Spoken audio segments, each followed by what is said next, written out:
नमस्कार बंधुरा आमी आबारो चले एसेछि नतून एकटा रेसिपि निये आपनादेर सामने। आज आमी बानाबो काटुरी चाट। और ये चाटटा खेते खूबई सुंदर और खूब चटपटा। प्रथमे आमी निये नियेछि एखाने 1 काप मयदा। मयदार संगे आमी मिशिये देबो हाफ चामचेर मतन नुन और देबो एते खूब अल्प परिमाणे जोयान। जोयानटाके हाथे एकटु घषे निये एर मध्य दिये दिलाम। और देबो एखाने 2 चामच तेल। आमी एखाने सादा तेल व्यवहार करलाम। 2 चामच तेल देওয়ার পর ময়দাটার সঙ্গে তেলটাকে খুব ভালোভাবে মেখে নিতে হবে। বেশ হাত দিয়ে একদম ঘষে ঘষে সুন্দর করে তেলটাকে ময়দার সঙ্গে মিশিয়ে নিতে হবে। মিশিয়ে নেওয়ার পর একটু হাত দিয়ে দেখে নেবেন যাতে ময়দাটা একদম পুরো হাতের মুঠোর মধ্যে হয়ে যাচ্ছে। এই যে এরকম ভাবে তাহলে বুঝবেন আপনার ময়নটা খুব ভালোভাবে ময়দার সঙ্গে মাখানো হয়ে গেছে। এরপরে আমি খুব অল্প অল্প জল দিয়ে এটাকে একটা মেখে শক্ত ডো তৈরি করে নেব। ডোটা হবে খুব শক্তও নয় আবার খুব নরমও নয়। যেমন আমরা লুচি বানানোর সময় মাখি ঠিক সেরকম ডো একটা তৈরি করে নেব। আর জলটা অল্প অল্প করে দেবেন। একবারে একসাথে জল দিয়ে দিলে আবার নরম হয়ে যাওয়ার ভয় থাকবে।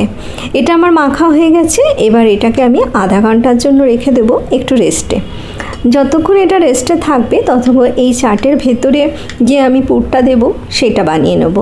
আমি প্রথমে এখানে নিয়ে নিয়েছি অর্ধেক শসা। শসাটাকে আমি ছোট টুকরো করে কেটে নিচ্ছি। এরকম সাইজে আমি শসাটাকে কেটে নিলাম। আর নিয়েছি এখানে একটা পেঁয়াজ। পেঁয়াজটাকেও আমি ছোট টুকরো করে কেটে নেব। আর নেব এখানে আমি হাফ টমেটো, মানে অর্ধেক টমেটো নিয়েছি আমি এখানে। আপনারা যদি বেশি পরিমাণে বানান তাহলে চাটের ভেতরে যে মশলাগুলো আমি দিচ্ছি সেগুলো আপনারা বেশি বানিয়ে নেবেন। আমি এখানে অর্ধেক টমেটোটাকে ছোট করে কেটে নেব, সেটা আমি ছোট করে কেটে নিয়েছি। আর নিয়েছি আমি এখানে অর্ধেক আলু। আলুটা অবশ্য আমার সেদ্ধ করা আলু আমার আগে থেকেই ছিল, সেটাকেও আমি ছোট চৌকো করে কেটে নিলাম। এটা কাটা হয়ে গেলে আমি নিয়ে নেব এখানে ধনেপাতা। ধনেপাতাটাকেও আমি ছোট করে কেটে নেব।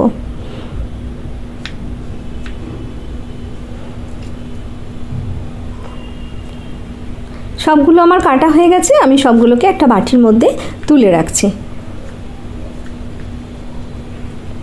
এবার আমি একটা পাত্র নিয়ে নেব যার মধ্যে এই সব উপকরণগুলোকে মিশিয়ে নেব।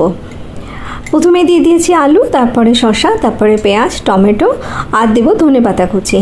এই সময় আপনারা চাইলে লঙ্কাকে ছোট টুকরো করে এর মধ্যে দিয়ে দিতে পারেন, কাঁচা লঙ্কাকে। আমি এখানে এখন দিলাম না, আমি চাটটা বানানোর পর এতে দেব। এগুলো সবগুলো মিশিয়ে আমি সাইডে রেখে দেবো। এই সময় এতে নুন কিছু মেশাবো না, তাহলে আবার একটু জল কেটে যাবে। নুনটা আমি পরে মেশাবো। এগুলো আমার সব মেশানো হয়ে গেছে। এটাকে আমি এবার ঢাকা দিয়ে রেখে দেবো।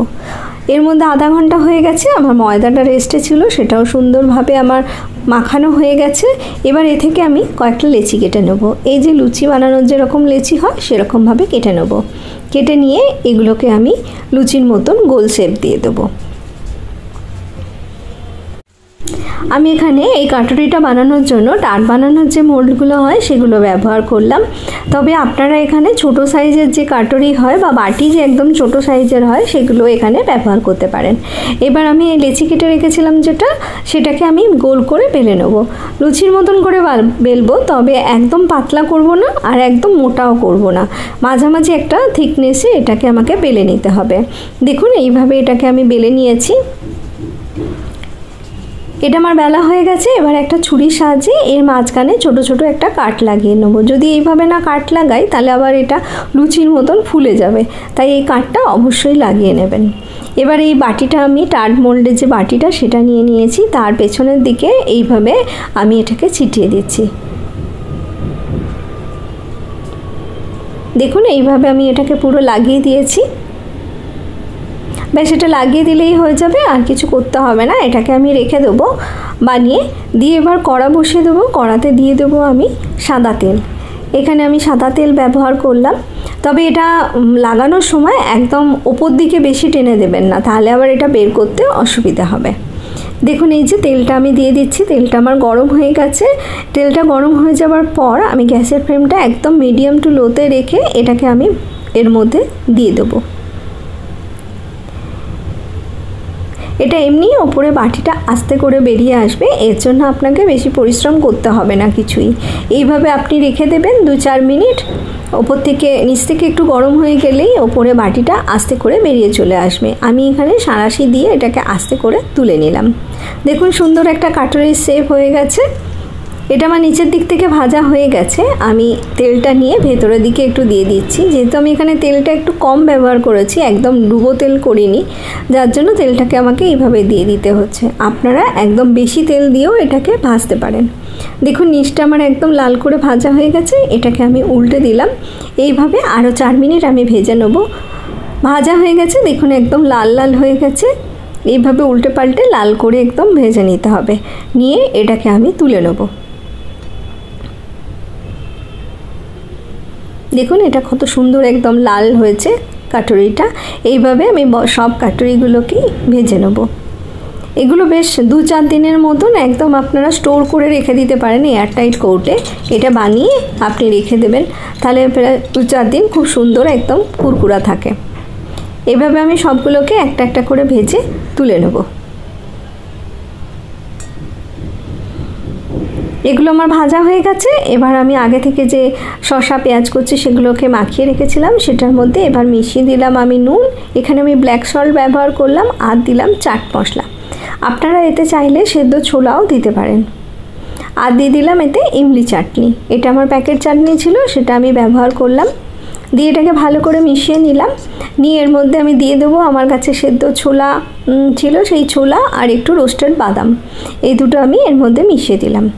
এবার যে কাটুরিটা বানিয়েছিলাম কাটুরির মধ্যে এই মিশ্রণটাকে 1 চামচ করে বেশ ভর্তি ভর্তি করে এর মধ্যে দিয়ে দেবো।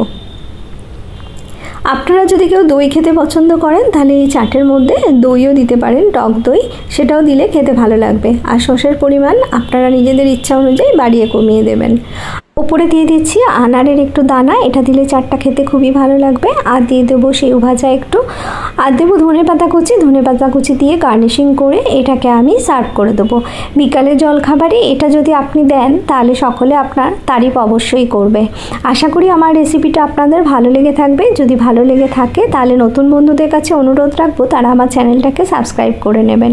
আর পুনরায় বন্ধুরা অবশ্যই আমার পাশে থাকবেন। আমি আবারও চলে আসবো নতুন কোনো রেসিপি নিয়ে আপনাদের সামনে।